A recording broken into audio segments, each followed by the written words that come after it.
पिछले कई दिनों से एक वीडियो बहुत ही ज्यादा वायरल हो रहा है। एक महिला के साथ में बदतमीजी की जा रही है। एक महिला को आधी रात में पुलिस वाले, जो महिला पुलिस वाली होती है, वो उसकी कॉलर पकड़ के खींच रही है। वो महिला चिल्ला रही है, मदद की गुहार लगा रही है, लेकिन कोई मदद को लिए आगे नहीं आ रहा है। आज हम उस महिला से पूछते हैं। एक आपने नाम सुना होगा, एक मॉडल चाय वाली। उस महिला को शायद लोग उसके असली नाम से नहीं जानते होंगे, लेकिन मॉडल चाय वाले के नाम से उसे जरूर जानते होंगे। आज मैं हम उसी मॉडल चाय वाली के पास में हैं और उससे जानते हैं कि उसके साथ में उस रात में क्या हुआ था। मैम, सबसे पहले आप अपना नाम बताइए। सिमरन गुप्ता। उस रात में क्या हुआ था एक्चुअली आपके साथ? रात में यही हुआ था कि पुलिस वालों का कहना है कि दुकान खुली रहने के वजह से ये सारी चीजें हुई हैं।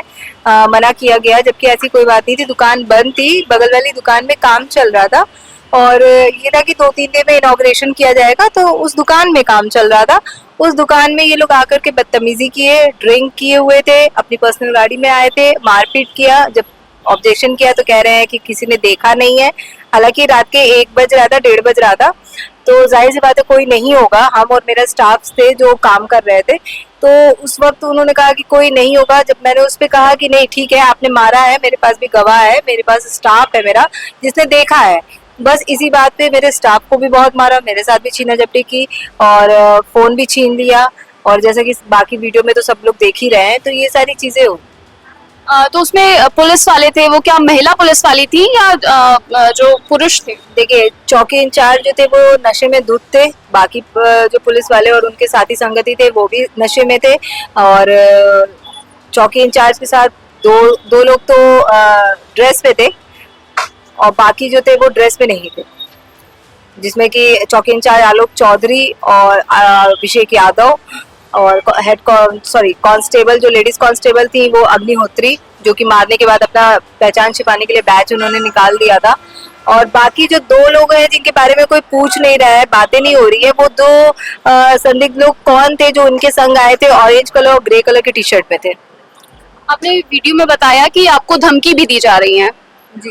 तो कैसी टाइप की धमकी दी जा रही है? जी देखिए, वीडियो वायरल, उन्होंने वीडियो तो डिलीट करवा दी थी मेरे फोन से, लेकिन अच्छी बात ये है कि कुछ कस्टमर्स ने और बाकी सीसीटीवी फुटेज में जो वीडियोस वगैरह आई हैं उसमें क्लिप जो है वो दिख रही है कि कौन क्या कर रहा है क्या नहीं कर रहा है। तो वीडियो डिलीट होने के बावजूद भी वायरल जो हुई है उसमें उन लोगों की हरकतें दिख रही हैं। जो 1-2 वीडियो मैंने आज भी अपने पेज पे डाली है जिसमें सरासर ये इनकार कर रहे हैं कि आपको किसी ने मारा नहीं है। किसी में चौकी इंचार्ज जो है इनकार कर रहे हैं कि हमने तो कुछ किया ही नहीं है, लेकिन सीसीटीवी फुटेज में साफ दिख रहा है कि उन्होंने क्या किया क्या नहीं किया है। तो आप अपनी थोड़ी जर्नी के बारे में बताएंगे, आपने कहाँ से स्टार्ट किया और कहाँ से? आप पहले गोरखपुर की रहती हैं, गोरखपुर की रहने वाली हैं, ऐसा मैंने देखा आपके इंस्टाग्राम पे। तो आप लखनऊ आती हैं और यहाँ पे एक चाय का स्टॉल खोलती हैं, तो आपने कहाँ से वो जर्नी स्टार्ट की? आपके मन में कैसे आया ये?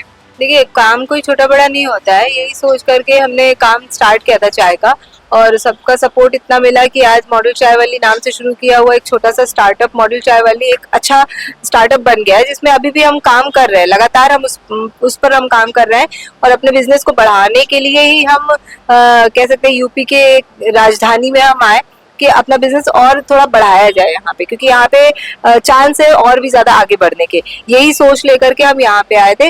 लेकिन जितना सेफ हमें गोरखपुर लगता था, हमें यहाँ पे लखनऊ में वो सेफ्टी महसूस नहीं होती है, क्योंकि जिस हिसाब से अगर पुलिस वाले ही अगर इस तरीके की हरकतें करेंगे तो बाकी आम जनता या और किसी से क्या उम्मीद की जाए। तो आपको लगता है कि लखनऊ जो है वो सेफ नहीं है लड़कियों के लिए? सेफ नहीं है, और योगी जी जैसे गोरखपुर को इतना सेफ बना रखा है, वहाँ पे इतनी सख्तियां हैं कि लड़कियां बेबाक होकर के काम भी कर रही है, लड़कियां बेबाक होकर निकलती भी हैं अपने घर से, और कोई भी ऐसी चीजें नहीं होती हैं जो इससे यहाँ पे हुई हैं। तो वो इन सब सिस्टम जो ये चल रहा है इस पे भी उनको ध्यान देना चाहिए। तो आपका गोरखपुर में भी ऐसा कुछ स्टार्टअप है? जी, वहाँ पे भी है। तो आपने गोरखपुर में आपका जो था वो सही चल रहा है? जी। तो यहाँ पे आपको क्या चैलेंजेस फेस करने पड़े हैं? मतलब अभी तक के आपके साथ में ऐसा क्या हुआ है जो आपको लगता है कि लड़कियां सेफ नहीं है यहाँ पे? अब इससे बड़ी घटना और क्या हो सकती है? इसके पहले भी आपके साथ कोई ऐसी घटना हुई है? साल भर से ये लोग पुलिस वाले तंग करते थे, लेकिन इसका कभी मैंने मुद्दा नहीं बनाया, जबकि सोशल मीडिया पे बहुत अच्छे मतलब कह सकते हैं कि सोशल मीडिया पे फेमस है, सबके सपोर्ट से इतना फेमस हुए। लखनऊ में, गोरखपुर और भी जगह मॉडल चाय वाली के नाम से जो फेमस पॉपुलैरिटी मिली मुझे, तो उस कंडीशन में हम चाहे तो मुद्दा बना सकते थे इन सब चीज़ों का, लेकिन हमको मेहनत से जिस तरीके से हम आगे बढ़े हैं ईमानदारी से, वैसे ही आगे हम बढ़ना चाहते थे और वैसे ही हम काम करना चाहते थे, कर रहे हैं। लेकिन कभी मैंने इन सब बातों का साल भर में मुद्दा नहीं बनाया, लेकिन ये जो हरकतें हुई है ये गलत हुई है, जिसके खिलाफ आवाज उठाना भी जरूरी है, वरना आज ये मेरे साथ कर रहे हैं, कल किसी और के साथ करेंगे। तो आपको किस लिए धमकी दी जा रही है? कोई पर्सनल रीजन है या कुछ भी, मतलब आपको टारगेट किया जा रहा है? देखिए ये सब कहीं ना कहीं मुझे ऐसा लगता है, एक है हमारे चाय वाले आगे जो ये लगा रखे हैं बाहर, ठीक है, तो पुलिस वाले इनके बहुत खास हैं, पुलिस वाले खुद अपना एक्सेप्ट करते हैं कि ये बच्चा मेरा बहुत खास है और इसके लिए हम लोग कुछ भी कर सकते हैं। तो हो सकता है कि क्या, मुझे पूरा यकीन है कि ये लोग मिल के ही इस तरीके की हरकतें कर रहे हैं, क्योंकि इनकी दुकानें खुली रहती थी तब कोई ऑब्जेक्शन नहीं होता था पुलिस वालों को, लेकिन यहाँ पे खड़े होकर मेरी दुकान जरूर बंद करवा कर जाते थे। आपकी शॉप पे कई लोग आते हैं, हो सकता है आपकी सक्सेस से जलते हो, ऐसा कुछ पॉसिबिलिटी है। मैं तो यही कहूंगी कि जलने से अच्छा है अपने काम पे सब कोई ध्यान दे और अपने काम को अपने हिसाब से आगे बढ़ाने की कोशिश करे, ना कि किसी को इस तरीके से पॉलिटिक्स करके तंग किया जाए। कहते हैं कि महिला हर चीज में आगे बढ़ रही है, हर फील्ड में आगे बढ़ रही है, तो जब एक महिला इस फील्ड में आगे बढ़ रही है तो लोगों को वो सक्सेस देखी नहीं जा रही है, ऐसा कहना है आपका?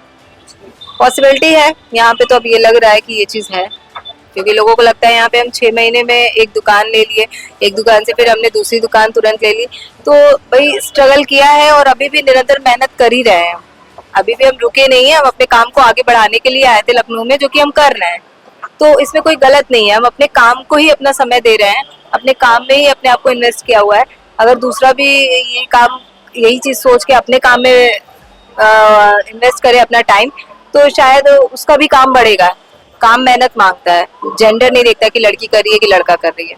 अच्छा, तो आपने जो आगे स्टार्टअप कर रखा है, जो आगे स्टॉल लगा है आपका, आपको उसका भी रेंट भरना पड़ता है? नहीं, उसका रेंट नहीं है। तो और ये शॉप का रेंट क्या होगा? अब जो है वो हम लोगों को पता है, वो हम डिस्क्लोज नहीं करना चाहते, सॉरी। तो और आपको क्या कैसी टाइप की धमकी दी जा रही है, कुछ आप एक्सप्लेन कर सकती है हमारे दर्शकों को? बिल्कुल कर सकते हैं कि आपको गलत मुकदमे में फंसा दिया जाएगा, गलत तरीके की चीजों में आपको फंसा दिया जाएगा, जिंदगी खराब कर दी जाएगी, जान से मारने तक की धमकी दी जा रही है। अच्छा, तो आपको घर पे भी आकर के ऐसा कुछ हो रहा है? हाँ बिल्कुल, घर पे भी आके बोला गया और दुकान पे भी आकर बोला गया। और भी आपने स्टार्टअप किया, इतना अच्छा स्टार्टअप किया, बहुत सारे लोग यहाँ पे चाय पीने आते हैं, रोजाना आते हैं, तो मैं ये पूछना चाहती हूँ कि आपको कस्टमर से कभी ऐसा लगता है कि वो आपके साथ में बदतमीजी कर रहे हैं या कोई भी आपके साथ में ऐसी हरकतें कर रहा है जो आपको नहीं पसंद है? देखिए कस्टमर हर तरह के कस्टमर होते हैं, हर तरह के माइंडसेट सबका अलग होता है, सबको अलग अलग विचार के लोग आते हैं, हैंडल करना आपकी जिम्मेदारी है क्योंकि हम बिजनेस कर रहे हैं। तो वही चीज़ है कि आप अपने हिसाब से उनको मोटिवेट करिए, अपने आप हिसाब से आप उनको अपनी तरफ वो बातों में या चाहे काम के जरिए, ठीक है, लेट गो कर दो। कुछ चीज़ें अवॉइड करनी पड़ती है, बाहर निकल के काम करना आसान नहीं होता है। तो आपने अभी जो आपको धमकी मिल रही है, इसके लिए आपने अभी क्या एक्शन लिया है? ये कंप्लेन की है, डीसीपी सर के पास की है कंप्लेन, कमिश्नर सर से भी बात हुई है और डीसीपी सर के पास मैंने जिन जिन लोगों पे मुझे शक था और जिन लोगों पे मुझे जिन लोगों से प्रॉब्लम हो रही है उन सबके मैंने नाम दे आए हैं और उन्होंने साफ कहा है कि अगर मेरे या मेरे परिवार के साथ कोई भी घटना होती है आगे भी या इस बीच में या जब भी, तो ये इन सब की जिम्मेदारी ये लोग होंगे। अच्छा, तो आपको लगता है कि उस पर एक्शन लिया जा रहा है? जी बिल्कुल, देखिए एक्शन का जो एक्शन उन्होंने किया है, लाइन हाजिर किया है, सिर्फ लाइन हाजिर करना कोई एक्शन नहीं है, स्ट्रिक्ट एक्शन नहीं है, क्योंकि वो कुछ दिन बाद अपने सेम पोजीशन पे बस उनको कोई और जगह मिल जाएगी। आज यहाँ पे मेरे साथ इस तरीके से कर रहे हैं, कल कोई और जगह जैसे लाइक गोमती नगर मिल गया, इंदिरा नगर मिल गया या हजरतगंज मिल जाएगा, कुछ भी मतलब ऐसा मिल जाएगा कि वहाँ पे ही ऐसी हरकतें करेंगे। आज हम यहाँ खुल के बोल रहे हैं, बहुत सारे लोग बोल भी नहीं पाएंगे। एक और आउटलेट आपने स्टार्ट किया था, आशियाने में, आई गेस जी, तो वहाँ पे भी ऐसी कुछ चीजें हुई आपके साथ में? नहीं, वहाँ पे ऐसी चीजें नहीं, वहाँ बहुत अच्छे से चल रहा है। जैसा कि आपने सुना कि एक महिला जो आगे बढ़ रही है अपने दम पे, इतना उसने शॉप ले ली है और सारी चीजें, जैसे कि उन्होंने मुझे बताया, तो पॉसिबिलिटीज ये भी हैं कि जो आगे स्टॉल लगाते हैं उनकी कुछ भी दुश्मनी रही हो, या वो हो सकता है एक महिला की सक्सेस से जल रहे हो, ऐसा पॉसिबिलिटीज हो सकती हैं। और जैसा कि पुलिस वाले महिला के साथ में बदतमीजी कर रहे हैं, जो भी पुलिस वाले उसमें दिख रहे हैं, क्या उन्हें ऐसा करना चाहिए? क्या एक महिला के साथ में जो अपने दम पर आगे बढ़ रही है, क्या उसके साथ में उन्हें ऐसी हरकतें करनी चाहिए? क्या यूपी पुलिस को ये शोभा देता है? और ऐसे टाइम पे जब योगी जी कहते हैं कि हमारे देश में यहाँ पे गुंडागर्दी बहुत ही कम हो गई है, वहाँ पे पुलिस वाले ही एक महिला के साथ में गुंडागर्दी कर रहे हैं। फिलहाल आज की इस रिपोर्ट में इतना ही। मिलते हैं एक अगली रिपोर्ट के साथ में, फिर मिलते हैं News7 मीडिया के साथ में। बने रहें News7 मीडिया के साथ। हमें फॉलो करें YouTube, Instagram, Facebook और Twitter पर। मिलते हैं अगले वीडियो में।